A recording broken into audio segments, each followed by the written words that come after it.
Orang yang sholatnya benar, pertama kali sebelum mendapatkan kebahagiaan hakiki dari Allah Subhanahu wa Ta'ala, akan dirubah dulu perilaku hidupnya menjadi perilaku yang lebih. Satu, alladzina hum fi salatihim khashi'un.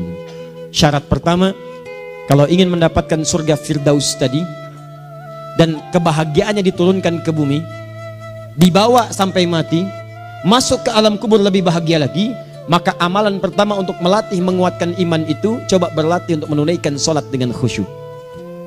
Kalau Anda kerjakan benar sholat ini, maka apa yang Anda dapatkan? Teman-teman ingat betul, saya mau tanya sebentar. Keabadian yang abadi disebut dengan sa'id. Kalau kita ingin turunkan ke dunia percikannya kita dapatkan, usahanya disebut dengan apa? Masih ingat? Aflah itu kalau didapatkan, kata dasarnya apa tadi? Falahun. Lihat baik-baik. Kata Allah dalam Al-Quran tadi, kalau ingin mendapatkan falahun, amalan pertama sholat. Makanya ketika dipanggil sholat, kalimat falah dilekatkan pada panggilan sholat. 5 kali diingatkan. Begitu muadzin kemudian azan memanggil Anda, hayya 'alas shalah. Anda bertanya, ya Allah kenapa kami mesti sholat? Dijawab, hayya 'alal falah. Yuk, pagi yuk. Yang sejati datang sini. Belum dapat sujud, belum dapat ruku, saya berikan. Makanya ketika orang sholatnya benar, dia akan mendapatkan 5 keutamaan. Saat di dunia nih, belum ke akhirat, 5 keutamaan yang tidak diberikan pada orang yang tidak sholat. Atau orang sholat tapi sholatnya nggak khusyuk. Sebab syarat mendapatkannya khusyuk. Alladzina hum fi sholatihim khasyi'un. Bukan alladzina hum fi sholatihim saja, tapi ada kalimat khasyi'un. Artinya yang tidak khusyuk saja nggak akan dapat, apalagi yang nggak sholat. Apa yang 5 ini? Lihat baik-baik. 1. Orang yang sholatnya benar, pertama kali sebelum mendapatkan kebahagiaan hakiki dari Allah Subhanahu wa Ta'ala, akan dirubah dulu perilaku hidupnya menjadi perilaku yang lebih baik. Kalau orang itu sholatnya benar, maka sholat itu akan melatih dia untuk berubah, bertransformasi jadi orang baik. Itu ada di Quran surah ke-29 ayat ke-45. Innas sholata tanha anil fahsya'i wal munkar. Sumber keburukan cuma 2, kalau bukan fahsya itu munkar. Maaf, pornografi, porno aksi, LGBT, kata-kata jorok, kotor itu fahsya. Di orang sholat kata Allah, mustahil berkata-kata kotor. Orang sholat tidak akan pernah mencela. Orang sholat tidak punya kata-kata jorok. Jadi kalau ada sekarang orang yang sholat senang mencela orang lain, itu berarti ada masalah dalam sholatnya. Dan dia belum dijamin sebagai ahli surga terbaik. Dan hidupnya nggak bahagia. Nggak bahagia. Aneh nih. Sholat tapi senang celah orang. Aneh. Aneh. Yang paling bahaya adalah menikmati celahannya. Itu yang paling aneh. Anda ngaji. Anda ikut taklim. Taklimnya sesuai Quran. Taklimnya petunjuk sunnah. Anda sholat, Anda puasa. Tapi Anda masih senang mencela orang lain. Dan menikmati celahan itu. Kalau nggak mencela, kayaknya nggak komplit kehidupan. Maka ada yang salah dengan ibadah Anda. Ada yang keliru. Karena mustahil taat bertemu dengan maksiat. Itu mustahil. Mungkar, keburukan yang diingkari oleh hati. Sumbernya nafsu perut dengan akal. Bohong, mencuri, menipu, membunuh, merampok, membegal, mabuk dan sebagainya. Itu namanya mungkar. Orang sholat gak mungkin mengerjakan mungkar. Jadi kalau sholat kita benar, cukuplah Anda sholat, maka Anda akan jadi orang baik. Makanya kata Nabi, Anda punya anak dari kecil ajarin sholat. Sholat kalau naik jadi balik, kerjakan terus. Kasih pelajaran membuat dia mengerti. Kalau masih susah, berikan pelajaran. Ini sering diterjemahkan dengan memukul. Mukul di Arab beda dengan konteks mukul sekarang. Mukul di Arab tuh ngasih pelajaran supaya ngerti. Anda bisa terjemahkan dengan konteks lain. Uang jajannya tahan, yang kesukaannya simpan dulu. Bisa dengan konteks kekinian. Tapi poinnya, kenapa anak Anda dari kecil ajarin sholat, sampai kenalkan dengan masjid, ajari 3 tahun bawa ke masjid, kenalkan dengan masjid. Gak ada masalah lari-lari itu sebelum waktu sholat. Kenalkan dulu. Dulu orang-orang tuh begitu, sebelum waktunya dikenalkan, jalan, begitu lari, biarin dulu. Setelah itu diberi pengertian. Nah, ini bukan tempat berlari, yang berlari di sana nanti, yang di sini nanti akan ada orang-orang baik semuanya. Terus Anda lihat berbaris, baris rapi. Kalau pengen baik, ikutan baris nanti. Terus nanti ada yang mimpin di depan, namanya imam. Imam itu siapa ya? Tetangga kita bukan yang Pak Imam, bukan. Bukan. Kalau tetangga kita namanya Imam S. Arifin. Kalau yang ini imam sholat namanya. Imam sholat itu nanti akan pimpin menyembah Allah. Allah siapa ya? Allah itulah yang memberikan ayah rizki. Allah itu yang memberikan ayah rizki sehingga bisa beli tobot buat kakak. Beli robokar poli. Ini yang poli, ini yang embers, ini yang heli. Ini dulu kakak semuanya tuh. Yang kasih Allah. Nanti kalau kakak bagus bisa ikut rapi di sini. Allah akan senang, akan ditambah lagi oleh Allah. Oh begitu ya. Datang, begitu caranya. Ini bukannya waktu sholat belum dikenalin tadi bawanya main-main di masjid. Bahkan ada yang agak repot lagi, di rumahnya susah diatur, dibilang kamu ini susah diatur, main sana ke masjid, disuruh main ya main di masjid. Yang salah bukan anaknya, orang tuanya. Apa rahasianya anak itu disuruh ke masjid, suruh sholat? Rahasianya begitu anak itu sholat dengan baik, maka dia akan tumbuh jadi anak baik di kemudian hari. Itu maksudnya. Nah, sekarang saya agak bingung ini, pendidikan TK sekarang salah sih enggak, cuma saya agak bingung mikirnya. Ini anak belum diajarin sholat, udah diajarin manasik. Itu bagaimana cara berpikirnya Ferguson? Agak repot saya mikirnya tuh. Ya, walaupun salah sih enggak, cuma saya bingung gitu. Kenapa nggak dikerjakan tahap yang pertama dulu? Tangga itu kan berurutan, nggak bisa Anda lompat langsung ke 5. Kan 1, 2 belum terlewati. Jelas ya? Nah, ini gambarannya sholat nih. 1 pasti baik. Ini kalau sekarang sholat, lisan belum baik, mata belum baik sampai ke kaki, berarti ada yang salah sholat itu. Ada yang nggak tepat. Tangan sembarangan, snack orang ngambil.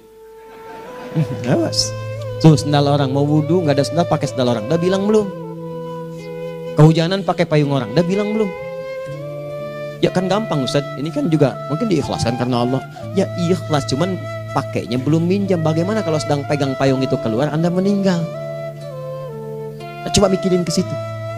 Coba ke kantor, kalau didorong proyek yang nggak jelas minta tanda tangan, pikir lu bagaimana kalau meninggal. Kemarin saya sama teman-teman artis saya katakan begini, Anda ya, kalau Anda mengaji dengan saya, jangan pernah menerima peran maksiat. Walaupun itu sekedar adegan, tapi itu maksiat. Kalau bayangkan ketika Anda memerankan itu, Anda diwafatkan oleh Allah Subhanahu Wa Taala. Maka demi Allah saya katakan tidak ada faedahnya Anda ngaji sekarang, ngaji besok. Ketika Anda menerima peran itu, Anda wafat dalam keadaan bermaksiat di hadapan Allah Subhanahu Wa Taala. Maka saya pun katakan pada Anda, ayo belajar yang betul, pahami, bangun sholat, belajar, dalami seperti orang tua kita dulu. Tinggalkan nyontek budaya yang nggak jelas. Rasakan ketika nyontek Anda wafat, apa yang Anda dapatkan? Di Libya itu kalau nyontek, di Libya ya, saya pernah sekolah di Libya nih, itu kalau nyontek di Libya dulu. Dan rekornya 100% ketahuan. Begitu sudah selesai, cuma jeda 2 jam, langsung ada panggilan. Si Fulan silahkan datang ke kantor. Apa yang disediakan di kantor sudah siap. Anda diberi waktu 2 jam dari sekarang, siapkan beres-beres koper Anda. Di sini sudah tertulis Anda akan pulang. Tiketnya sudah lengkap, dikawal 2 orang. Dituliskan di situ anak ini nyontek, gak boleh kembali ke sini. Libya. Gak ada, zero tolerance bagi yang seperti itu. Keluar. Kami gak terima di sini. Harusnya begitu. Gak ada faedahnya. Yang kita butuhkan amalan dari ilmu, bukan nilai-nilai itu sementara. Gak ada. Sudah. Nah ini akhirnya begini kualitasnya nih. Tertulis di ijazahnya bagus, cum laude, IPK-nya 4, tapi gak ada aplikasinya. Yang pintar banyak. Kita butuh yang baik, pintar yang baik. Sekarang yang pintar banyak, kepintarannya dipakai untuk nipu orang. Itu yang bahaya. Ahli hukum banyak yang dihukum. Ahli ekonomi tidak bisa mengangkat perekonomian. Apa yang salah? Apa yang salah? Ini yang jadi persoalan. Tapi dasar manusia begitu di sidang mulai pakai peci, pakai baju koko, pakai tasbih, ada yang pakai kerudung. Wah, luar biasa. Nih, 2. Orang kalau sholatnya benar, Allah akan berikan ketenangan dalam jiwanya. Tenang hati. Jangankan musibah kecil, musibah paling besar pun tenang aja dia. Tenang, dia paham rumusnya. Allahu Akbar. Turun Quran surah ke-13 ayat ke-28. Ala bidzikrillahi tatmainnul. Yakinkan pada dirimu zikir kepada Allah membuat hati tenang. Di antara turunan zikir amalannya adalah salat. Dari mana taunya Quran surah ke-20 ayat ke-14? Innani anallahu la ilaha illa ana fa'budni wa aqimis salata lidzikri. Saya Allah, kata Allah ke Nabi Musa. Tidak ada Tuhan selain saya, sembah saya. Bagaimana menyembahmu ya Allah? Tunaikan salat sebagai zikir kepada saya. Zikir. Nah, maka kalau Anda sedang tidak tenang, ayo ke masjid. Banyak zikir itu, baca Quran zikir. Quran surah 15 ayat 9. Inna nahnu nazzalna dzikra. Kami turunkan Al-Quran sebagai zikir. Jadi kalau Anda sedang baca Al-Quran, Anda sedang berzikir. Ibu kalau sedang gak tenang, Bu, gelisah, gak enak, gak usah mengeluh, apalagi bikin status gak karuan. Ibu wudhu, ambil mushaf baca. Begitu sedang baca ada ketenangan dalam jiwa. Berdoa, zikir. Kalau sedang gak tenang besok ada proyek, doa dulu. Doa itu memberikan ketenangan. Makanya doa disebut dengan zikir. Quran surah ke-7 ayat 205. Wadhkur rabbaka fi nafsika tadarruan wa khifatan wa dunal jahri minal qaul. Ayo berzikir, minta kepada Allah dengan segenap jiwamu, mohon dengan penuh ketawaduan. Nanti ketenangan diberikan. Menghafal Quran, baca itu zikir. Quran surah ke-54 ayat 17, 22, 32, 40. Walaqad yassarnal Qur'ana lidzikri fahal mim mudzakir. Menyebut nama Allah, Al-Asmaul Husna itu zikir. Sedang ada persoalan, ya Allah, ya Allah, ya Allah, ya Rahman, ya Rahim, ya Malik, ya Qudus, ya Allah, ya Allah, ya Allah, ya Allah. Zikir. Dalilnya Quran surah kedua ayat 152. Fadhkuruni adzkurkum. Sebut namaku, zikir. Apapun akan mengingatmu. Gimana menyebutnya? Ditafsir di Quran surah 17. Ayat keberapa? 110. Qulidullah awid rahman ayyamma tad'u falahul asmaul husna. Sebut nama Allah. Itu menenteramkan pada jiwa. Sedangkan sholat gabungan dari semua zikir tadi. Bukankah dalam sholat Anda baca Al-Quran? Bukankah dalam sholat Anda menghafal Al-Quran? Bukankah dalam sholat Anda berdoa? Bukankah dalam sholat Anda istighfar? Anda mohon digabungkan semua itu. Amalan sholat menggabungkan semua jenis zikir. Masa Anda nggak tenang juga? Makanya sholat, jangankan sholat ya, tempat sholat itu yang menenangkan. Tempat sholat, tempat paling tenang di muka bumi. Kalau nggak percaya silahkan ya, Anda sebelum masuk ke Istiqomah ini, begitu Anda masuk kan perasaannya beda kan? Lain. Silahkan cek, kalau cari ketenangan datang ke masjid. Masuk, wudhu masuk, sholat 2 rakaat, tenang. Dekat kipas angin, saking tenangnya, plek, ngantuk tidur. Beneran. Enak. Makanya saat Ramadan kalau orang pengen cari ketenangan, lihat. Di perusahaan-perusahaan penuh tuh musola, pada tidur. Ya, mengamalkan hadis palsu. Ya, dia musoim ibadah, tidurnya orang puasa ibadah, hadis palsu. Nah, itu teman-teman. Itu gambarannya tiga. Orang yang salatnya khusyuk benar, itu dijamin langsung oleh Allah Subhanahu wa taala akan dimudahkan semua urusan hidupnya termasuk rezekinya. Ini yang saya katakan. Jadi saya katakan tadi, di akhirat ini, di surga, rezeki tinggal ngambil. Anda kalau benar sholatnya, itu langsung dijanjikan oleh Allah. Rezeki itu nggak perlu Anda banyak pikirkan. Ikhtiar sedikit, datang. Bahkan dari sisi yang tidak Anda duga. Apa dalilnya? Quran surah ke-65 ayat 2 dan 3. Ditafsir di Al-Baqarah ayat 2 dan 3.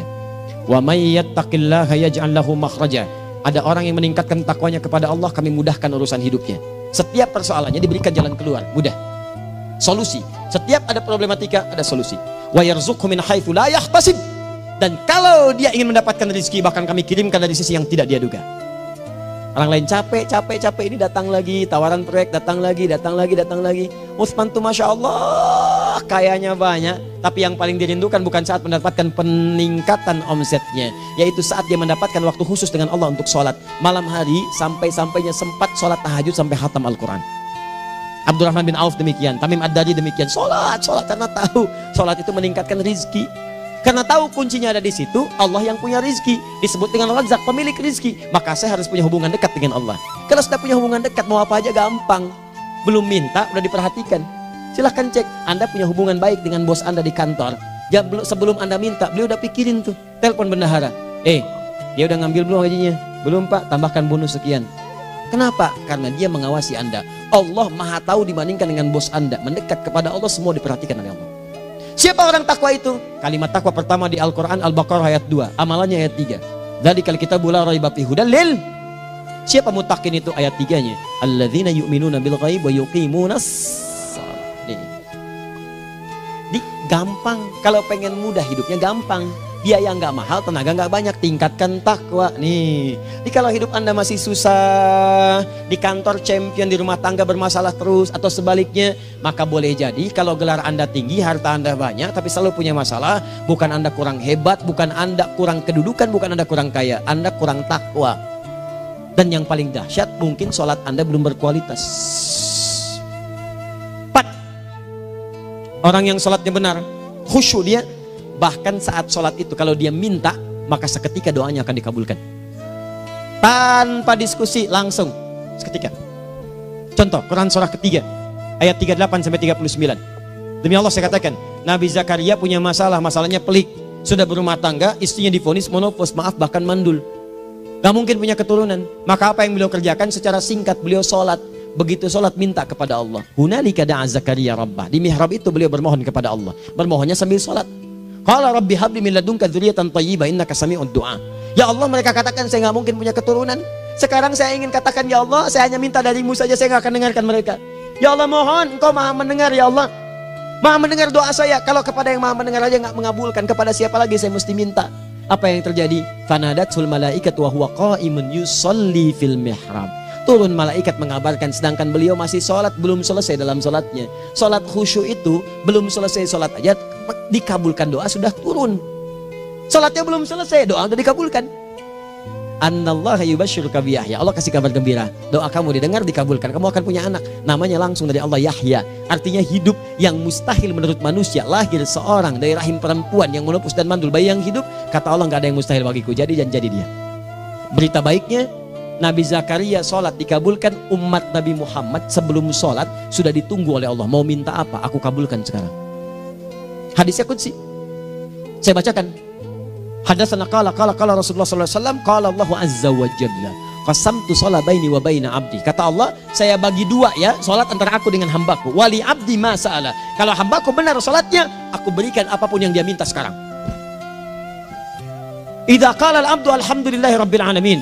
Bagian pertama, kalau hamba benar nih baca Al-Fatihahnya dari alhamdulillahi rabbil alamin, kalau Allah azza wa jalla dijawab oleh Allah, hamadani abdi, hambaku sedang memujiku. Wa idza qala ar-rahmanir rahim, jika hambaku berkata ar-rahmanir rahim, qala Allah azza wa jalla athna alayya abdi, hambaku sedang menyanjungku. Wa idza qala malik yaumiddin, qala Allah azza wa jalla majjadani abdi, kalau hambaku mengatakan malik yaumiddin, kata Allah hambaku sedang mengagungkanku. Perhatikan sekarang. Wa idza qala al-abdu iyyaka na'budu wa iyyaka nasta'in, jika hambaku berkata sekarang, ya Allah, kami sekarang ibadah, sholat menyembahmu, dan kami sekarang sedang punya masalah, kami hanya minta tolong kepadamu ya Rabb. Apa jawabannya?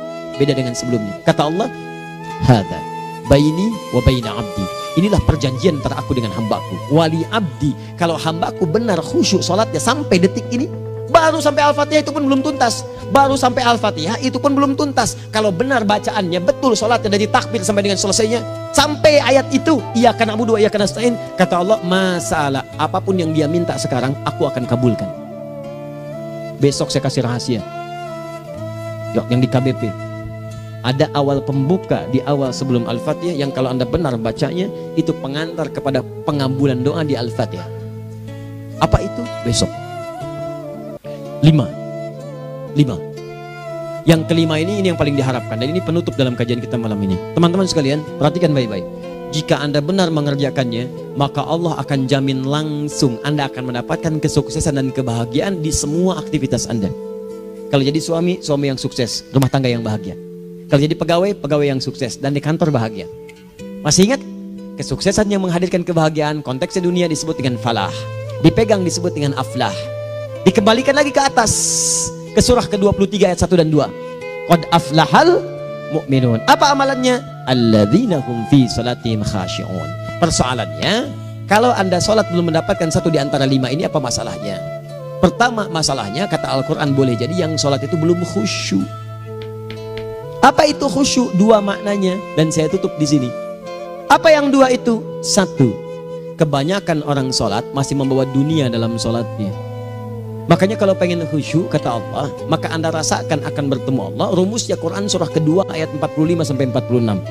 Rasakan secara singkat, mungkin itu sholat terakhir yang Anda akan kerjakan dalam kehidupan. Mungkin di sholat itu Anda wafat. Kata Allah, alladzina yadhunnuna annahum mulaqu rabbihim. Orang khusyuk itu sudah kelihatan dari sebelum sholat, dia sudah merasa persiapan menghadap Allah.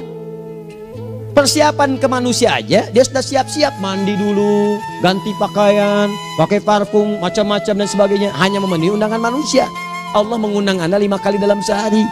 Ya maaf, mengabulkan doa Anda, mencukupkan kebutuhan, menyembuhkan kalau sakit, disiapkan Anda. Harusnya apa? Penampilan sempurna. Kata Quran, orang khusyuk itu kelihatan sebelum sholat, pakaiannya kelihatan. Quran surah 7 ayat 31, ya bani Adam khudhu zinatakum inda kulli masjid.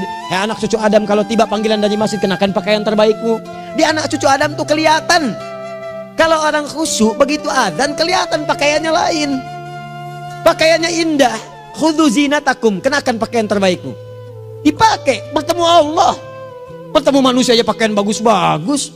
Ini aneh ya, ada orang salah ibadah aja, orang salah ibadah pakaiannya bagus-bagus. Lihat nih hari-hari tertentu, besok tuh orang mau ke tempat masing-masing tuh, ada yang pakai jas, pakai dasi, pakai batik, pakai kebaya, anaknya dibawa, dikuncir 2, bawa manisan macam-macam. Mau salah ibadah aja tampilan bagus. Masa antum yang benar ibadahnya nggak bagus? Bedakan pakaian futsal, pakaian sholat ganti dengan yang sholat. Ini gimana pakaian sholat pakai pakaian futsal? Depannya gambar Messi, belakang Ronaldo. Ah, repot. Malaikatnya juga bilang, kamu salah baju, harusnya Luka Modric.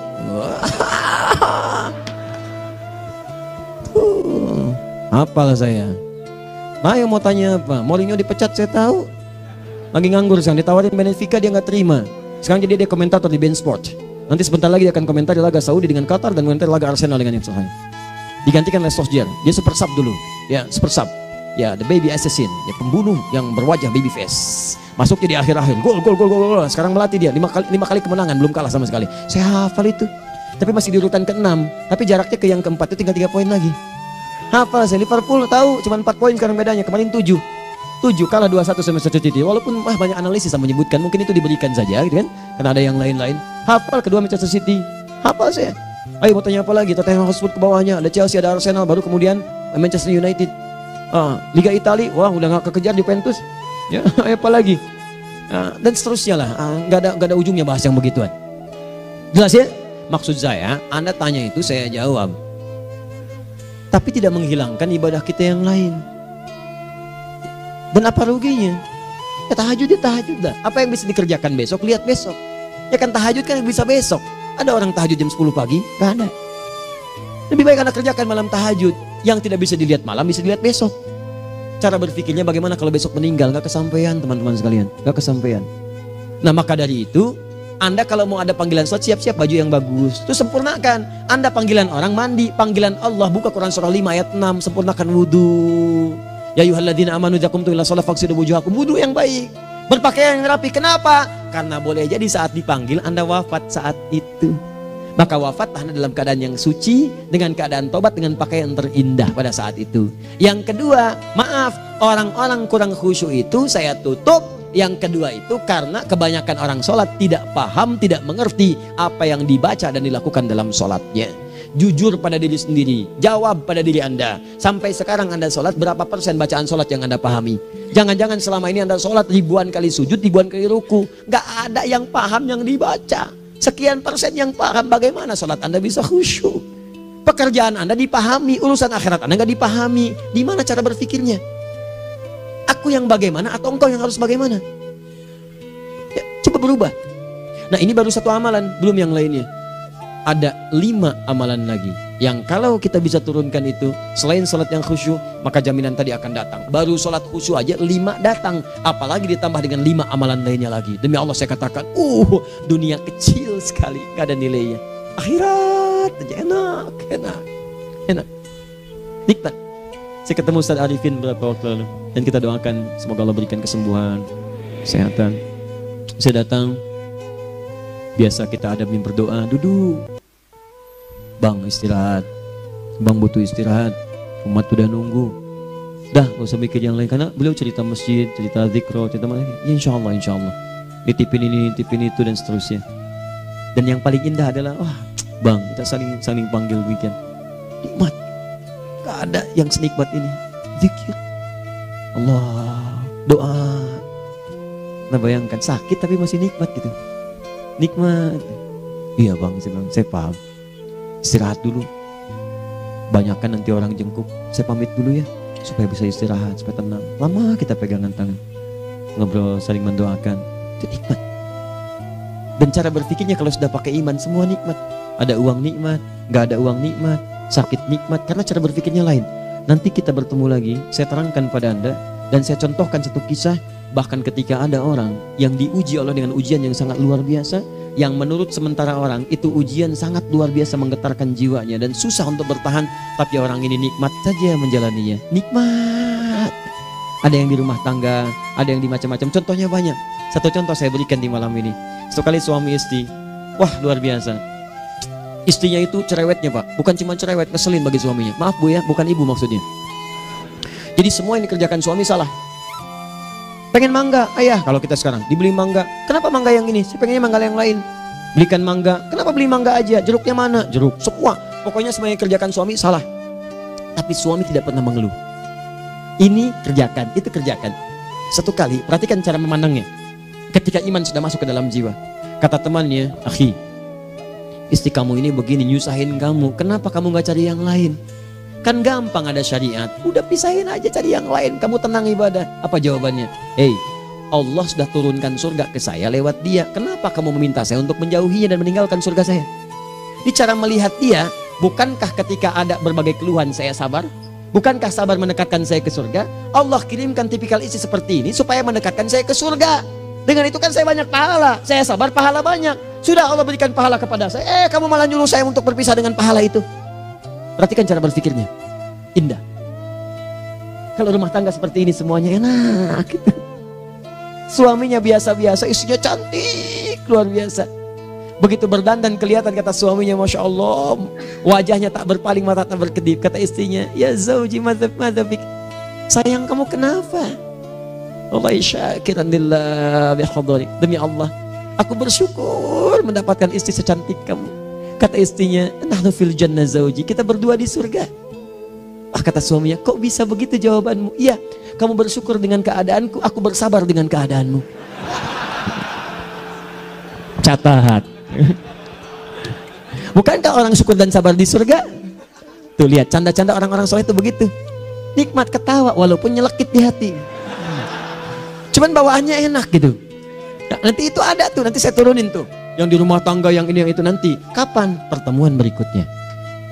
Jadi kita cukupkan dulu di malam ini apa yang kita pelajari supaya nanti nggak terlampau banyak kita dapat materi, cuma sayang sedikit mengamalkan. Saya sudah tuangkan di sini, banyak saya tuliskan termasuk di keluarga, di macam-macam. Ini saya tulis tapi silahkan Anda baca, kalau ada manfaat silahkan dapatkan, kalau ada yang kurang silahkan sampaikan untuk dikoreksi. Semoga Allah muliakan kita semua insya Allah. Sekali lagi, perbaiki hidup, jangan banyak mainnya, dan sudah jangan banyak membuang dengan yang sia-sia apapun yang dihadapi. Sekali lagi, tolong jaga kondusivitas, bantu negara kita, ketertiban, keamanan. Kalau saya menyampaikan sesuatu ada singgungan dengan yang kekinian, itu maksudnya koreksi, masukan-masukan supaya diperbaiki. Tapi tetap dalam urusan pemilihan kita punya pilihan masing-masing yang tidak boleh dipaksakan. Jelas ya? Baik, jadi ya saya sampaikan sekali lagi. Pertama, pilih mana? Anda dipaksa harus ikut, atau yang kedua, kita bebas memilih sesuai dah.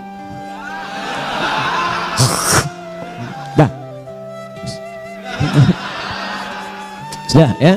Jadi kita akhiri, subhanakallahumma bihamdika asyhadu an la ilaha illa anta astaghfiruka wa atubu ilaik. Wa akhiru da'wan alhamdulillahirabbil alamin. Berjumpa besok sesi terakhir fikih ikhtilaf di Masjid Ar-Rahman Kota Baru Parahyangan. Assalamualaikum warahmatullahi wabarakatuh.